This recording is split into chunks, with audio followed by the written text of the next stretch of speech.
The first case and only case to come before the court this morning is State of Ohio versus Marcellars, Sinua, Miller. Each party will have up to 15 minutes to present their arguments. The appellant may reserve up to 5 minutes for rebuttal. If you do plan to reserve time, please let me know as I'll be keeping track of time. Would you like to reserve time for rebuttal? Thank you, Your Honor. I would will reserve 5 minutes today. Very, very well. The arguments are being recorded, so please keep your voices up and remain behind the podium. You should not use the names of children or minors or victims during your argument, should that be appropriate here. You can refer to them by initials or terms like the child. The judges have read your briefs, I assure you, and we are ready to proceed when you are. Attorney Cooderson, if you'd like to start. Thank you, Your Honor. Judge Stevenson, Judge Sutton, Judge Lanzer, good morning. May it please the court. I am Richard Kudichiev. I am court-appointed counsel for Marcellars Miller. I'm here today to speak on his behalf because I think there is a big constitutional law violation.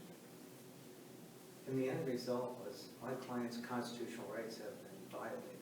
Now, I've read through the state's brief here, and I also point out to you the state has not been able, cannot be able to rebut the confrontation clause arguments that I have made today. This is a Sixth Amendment case. This gives this court an opportunity to reflect on some of its prior precedents, State v. Moore, v. King, and it is a right to confront. Come on, that's basic con law 101.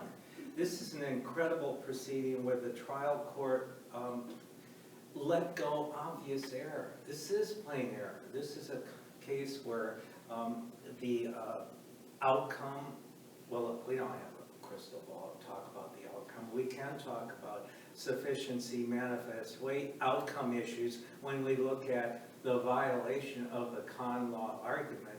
And ineffective is, tell me, Your Honors, why in the world would defense counsel at least bring this up, mention it? So he talks about it, closing argument.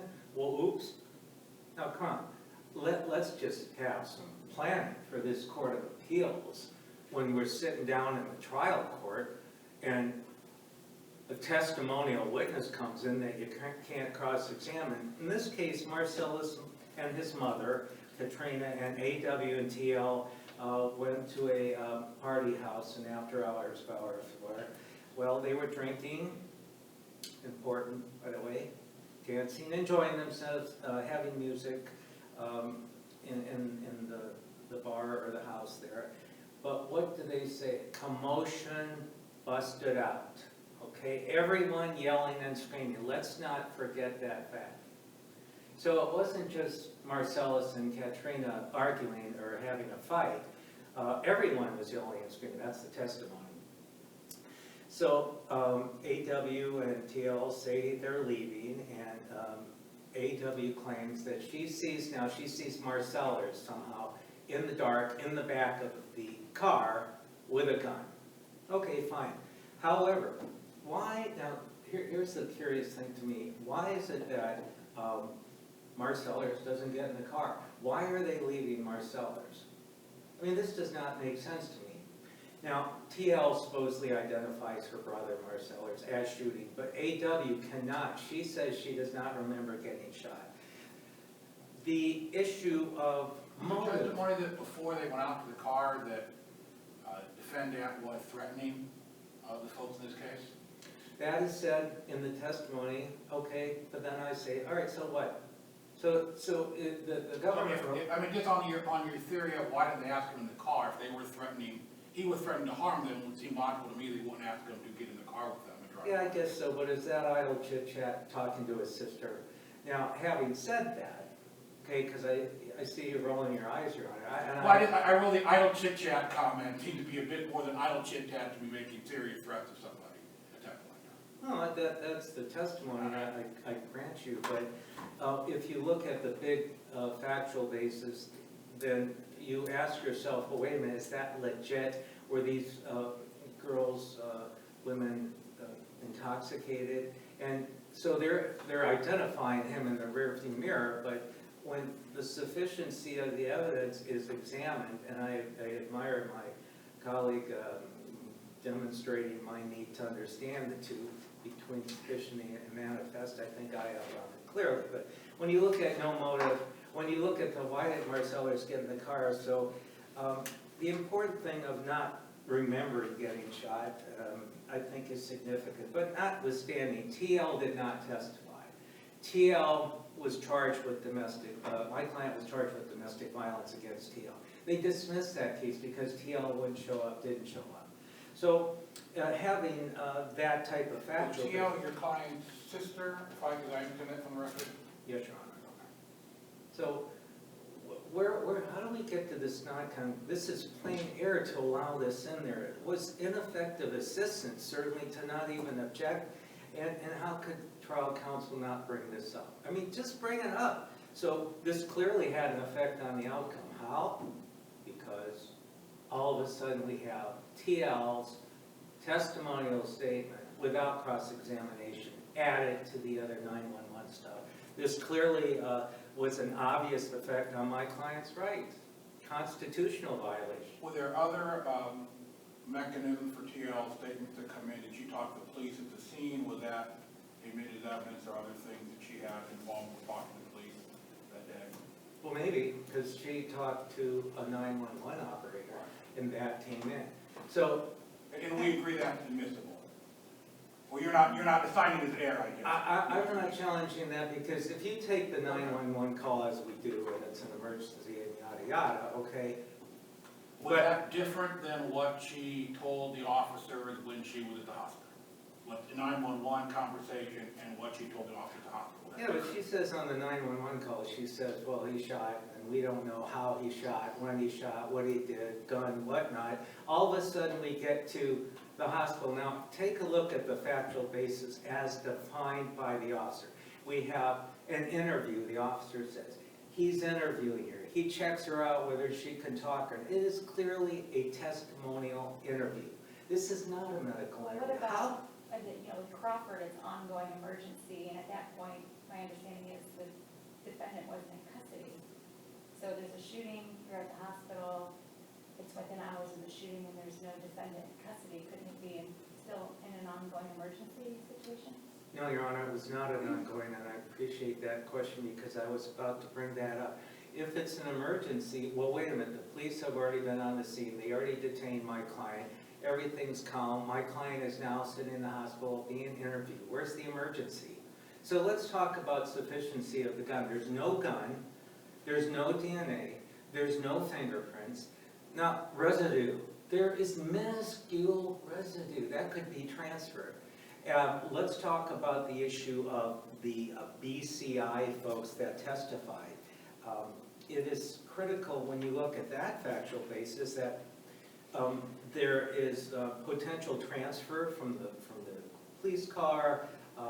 There's no fingerprints, and there's the particles. So when you put that together and look at sufficiency issues, or look at the topic of how did this affect the outcome, well, what does the Sixth Amendment say? We talk about confrontation, but without TL's testimony and the ability to cross-examine, we then have the notion that TL's video is of critical importance when there's lack of evidence regarding the gun, the weapon, or whatnot. So examine State v. Moore from this court unless the witness was unavailable to testify, which she was not, and the defendant had the right to cross-examine her.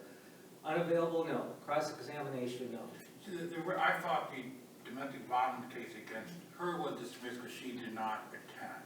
Is there evidence in the record why she was not at trial when you say she was not available? Or was she there to testify and no one called her? Would have no idea. So if the lawyer says in limine, well, wait a minute, she can't come here through a video, and she has to be important, well, then we have something to talk about. We have something to talk about here. And we don't have anything to talk about according to the government here because, well, defense counsel talks about it in an argument. And that even amplifies my concern here. It's astounding how the court, how the state can argue this is not error. It's astounding to me because the state has not in any way rebutted my argument relative to ineffective assistance or relative to the confrontation clause. And how that is so critical, except my client did not get his cake. This is not harmless error. This is not a trial strategy. This was a mess up, and how can this be trial strategy? And that can't be defined by the state. They haven't defined that. So, question, why did defense counsel let that in? Well, it's a good question. I won't deal with consecutive sentence arguments. Sufficiency and weight issues, I think I've laid that out pretty thoroughly. What I have to say is, in regard to the concurrent time, these were, again, in the same course of conduct. Did Katrina pull the trigger? Did somebody else pull the trigger? Everyone's yelling and screaming. In this instance, there's insufficient evidence to that. The jury lost its way. Why? Because of TL's testimonial, non-confronted statement. What about AW's statement that she saw the defendant in her rearview mirror with the gun right before she was shot? Isn't that circumstantial that she identified the shooter? She could. And the distinction there, Your Honor, is she did not identify the shooter because she doesn't know that how she got shot. So she says, yeah, Marcellars shot me, but she didn't see that. And more importantly, if you look at the transcript as how she identified that event, she does not come up with the notion of being able to identify him as the shooter. When you put all this at an after-hours bar or Katrina. And counsel, you have moved into your rebuttal time. But Judge asked. No, I let you answer. Yes, Your Honor.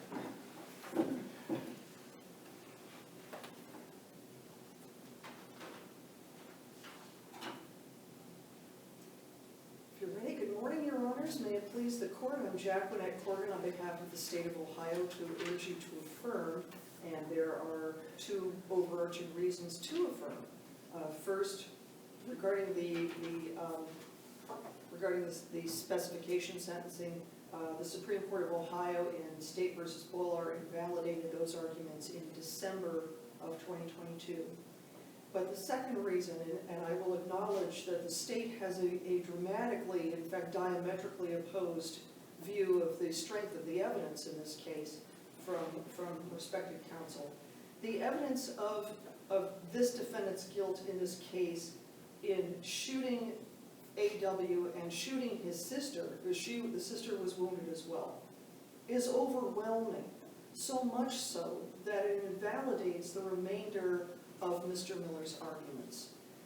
Now, we've talked a little bit already about some of the evidence, and I would like to review that very quickly. Now, what's not claimed to have been erroneously admitted in this case is A.W.'s testimony that not only did Mr. Miller threaten her and T.L., then threatened to shoot them in the head, that they were rendered afraid of him by those threats, and that's why they decided to leave him behind. And so they ran to A.W.'s car, and A.W. then testified, sure, she didn't recall actually being hit in the back by one of the bullets, but she did recall looking in her rearview mirror, seeing Mr. Miller not just standing behind her car, not just pointing the gun at her car, but firing it at her car, which, according to the physical evidence left behind at the scene, next to the puddle of fluids that her car left behind, there were 9 shell casings that police found next to that or in the vicinity of that puddle of fluids, okay, with fluids that led away in the direction that A.W. had driven. She also testified that there was nobody else outside near her car at that time other than her, K.L., T.L., and Mr. Miller. Mr. Miller was the only person that she testified that she saw with a firearm And certainly, the only person that she testified that she saw in her rearview mirror, standing behind her car, pulling the trigger and firing it. That car of hers was, police testified that when they examined the car, they described it as being riddled with bullet holes, at least 6 bullet holes. That gun that they recovered off of the porch behind Mr. Miller's mother when they arrested Mr. Miller could hold 9 shots. It was empty. Again, 9 casings were found in the vicinity of the car, and the location where police apprehended Mr. Miller was less than a mile away from the location where the shooting occurred. In addition, even though counsel describes the gunshot residue on Mr. Miller's hand as being minuscule, it was there. And also, there's the unobjectionable 911 call made by Mr. Miller's frantic sister, who is describing to the 911 operators not just that it was her brother who shot them, but what he was wearing in addition. So all of that is unobjectionable. There is no claim that that came in error. And the state submits that was overwhelming evidence that even if you excised TL's statements in the hospital room that night, even if you excised that evidence from the record in this case, the remaining evidence still adds up to convicting Mr. Miller beyond, it establishes his guilt beyond a reasonable doubt. Now, I would remind the court that when we talk about confrontation clause errors, we didn't really discuss this in our briefs really well, and I apologize for that, Your Honors, but the State versus Tench, which is cited in at least the state's brief, establishes that a confrontation clause error can be evaluated for plain error. So it's not a structural error that mandates reversal upon a showing of an error. It still has to be evaluated for plain error. Now, to establish plain error, there have to be 2 components. Well, actually 3 components. First of all, there has to be an error. Second of all, that error has to be so obvious to all the participants in the trial that the trial court was derelict in countenancing it. So it has to be, for lack of a better term, smack you in the face kind of error where you cannot ignore it. It has to be that obvious.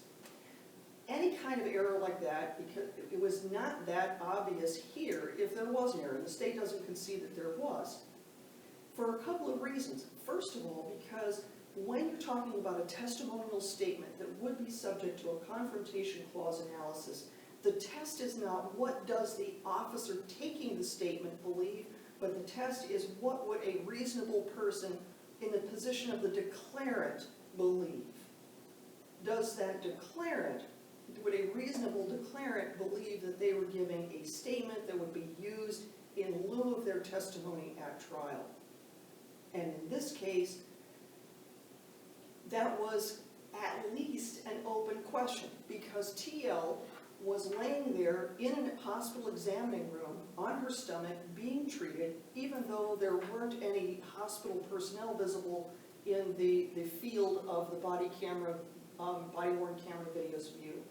So it was not obvious that this was a statement solely made for the purpose of substituting for testimony by her at trial. She was being treated at that time. Well, this wasn't any portion of her treatment that she was, you're not stating that. No. It's not, okay.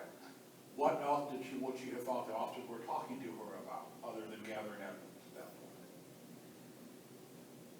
That's a good question. I'm not sure whether I can actually answer that, but what my point of that is that it was not, that would have been a debatable issue, was what was she thinking, what would she have been thinking, and so because it was a debatable issue, it would not have been the kind of obvious, this is clearly an error, kind of error that is required for plain error analysis.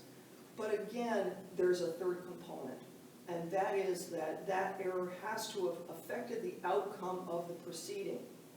And given the overwhelming nature of the evidence against Mr. Miller, the state submits that even Teal's statements to officers confirming what she had already said on the 911 tape, that it was Mr. Miller who shot her and her friend A.W., that given all that other overwhelming evidence, you could take out Teal's statements in the hospital and it still would have wound up with a conviction of Mr. Miller for these offenses. So, in addition, I would also remind the court of this. The state wasn't the only party that used Teal's statements in the hospital. Mr. Miller also used her statements saying that she, qualifying that she didn't actually see him pull the trigger, tried to use those statements to bolster his defense. Is that different from the 911 call? The 911 call at least make it unclear if she saw the defendant shooting the gun? I think the 911 call, yeah, she wasn't really clear that she had seen him fire the gun, that she believed based on what the circumstances were, that he was the only one outside, he had threatened her, etc. That's a reasonable conclusion for her to have made before she called 911 and said, he's the one that shot us. He's shooting at, he shot at us, my friend is hit. So, but A.W.'s testimony that she looked back in the rearview mirror and saw who was firing shots at them is, of course, the most compelling testimony. Now,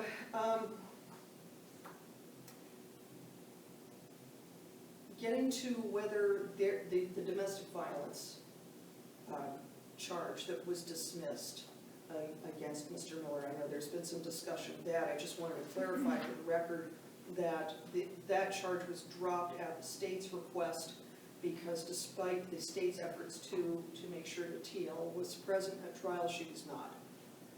So I just wanted to clarify that before I move on to the manifest weight of the evidence. Again, I'm just going to remind the court that sufficiency of the evidence, which is one of Mr. Miller's assignments of error, the state only has to meet a burden of production, not a burden of persuasion, for the evidence to be sufficient. So the state submits that with all the testimony by A.W., the shell casings at the scene, the gun that was found behind Mr. Miller's mother very shortly after the shooting, with all that other evidence, that the state met its burden of production, but it also met, for manifest weight purposes, its burden of persuasion. Because all that evidence belies, all that evidence I've been talking about belies the contention by Mr. Miller that he wasn't the shooter, that he didn't use the gun, that he didn't knowingly cause or attempt to cause physical harm with that gun, or that he didn't commit a felonious assault against A.W. that could have approximately caused her death for the attempted murder charge. The law presumes, and the jury was instructed as to this too, that the law presumes that a person intends the natural, probable consequences of their actions. And that goes all the way back to the U.S. Supreme Court in the Allen case that was cited in the briefs. That's over 100 years old.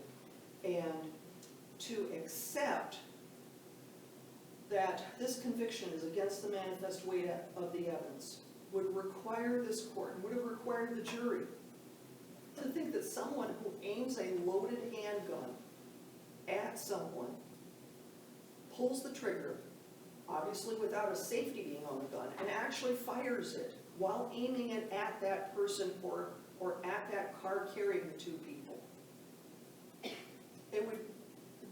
They would have to think that that person did not intend the natural and probable consequences of doing that, because the natural and probable consequences of aiming a gun at someone and pulling the trigger and firing it is serious physical harm, if not death.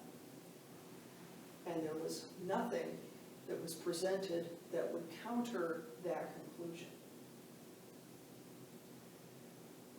So, regarding ineffective assistance of counsel, there was neither any objectively deficient performance by counsel's part, nor any reasonable chance that if you remove that arguably deficient performance, that it would have changed the outcome of this case. There are a couple of points upon which Mr. Miller claims that his counsel was ineffective for failing to challenge the hospital statements. Again, he used the statements himself, and also there was no error, and so no attorney is required to raise a futile argument in order to be considered to be effective. Regarding the argument that he didn't sufficiently argue the Rule 29 motion at the end, just second-guessing by another lawyer does not establish objectively deficient performance, and the framing an argument in terms of that they didn't sufficiently argue a motion is essentially, it is second-guessing. In addition, based on the evidence that the state presented, any kind of more particularized Rule 29 argument would itself have been futile. And then finally, regarding the gun specification sentencing, that too would have been futile given the plain language of the statute as confirmed by the Ohio Supreme Court in Bowler. So, briefly, counsel is not expected to work miracles nor to raise futile arguments. And so on this basis, the state would respectfully ask this court to affirm and would rest on its briefs unless there are questions in the remaining 19 seconds. Hearing none, thank you, Attorney Corrigan. Thank you very much. Attorney Kudacek, you have 4 minutes and 16 seconds, and I want you to know that I had suspended a little bit of time because you had a question there at the end. Well, I can be synoptic, I know you don't believe that, but I can at least try. So anywho, it's interesting, can there ever be plain error? No, never can be. Well, in this case, it's obvious to me, so it's just curious. Why wouldn't you just raise that? All you have to do is file a motion to eliminate, say, maybe we shouldn't let that video in. So it's just incredible to me that that wasn't even mentioned. So when we talk about evidence that's overwhelming of guilt, well, we don't have overwhelming evidence because we can't put a gun to Marcellars, but we do have constitutional violation. And that's why we ask the question, well, if you didn't need the video, if you didn't need TL's video, why'd you put it on? There's some potential appealable error there. And then AW says this and that, but why is, it's dark out there. She can't tell. You got problems with the group.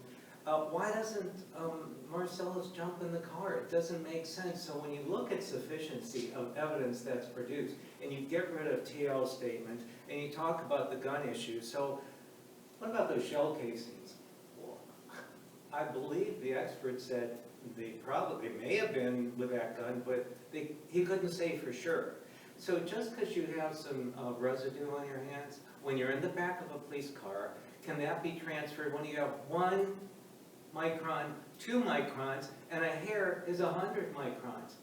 To me, that gun residue is improbable. So what would cross-examination show? And then what sufficiency is there without TL's video? So it's incredible to me to say, well, she was sitting on the gurney, but it wasn't a police interview. Come on, this is clearly a police interview.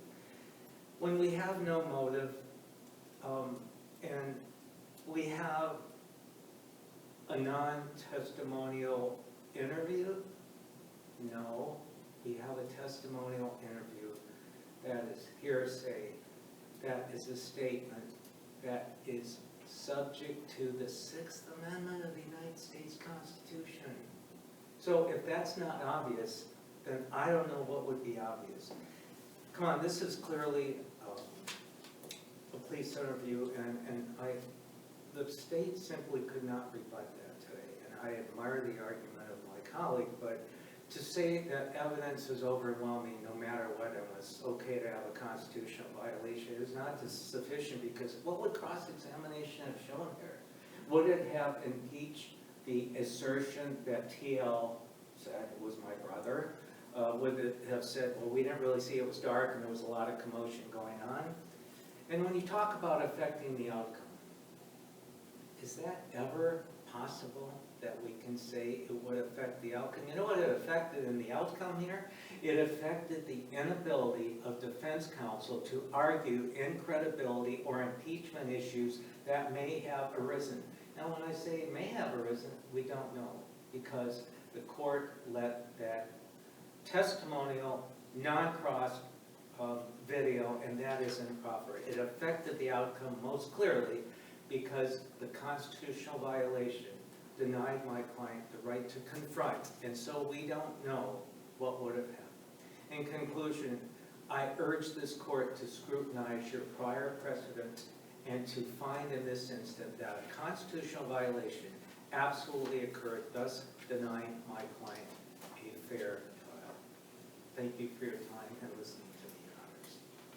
Thank you, Attorney Kudicha. Thank you both for your presentations. Court will take the matter under advisement and issue a decision in due course. The clerk of courts will mail that decision to you on the day that it is released, and the opinions will be also posted on the Ohio Supreme Court website. The court is now adjourned.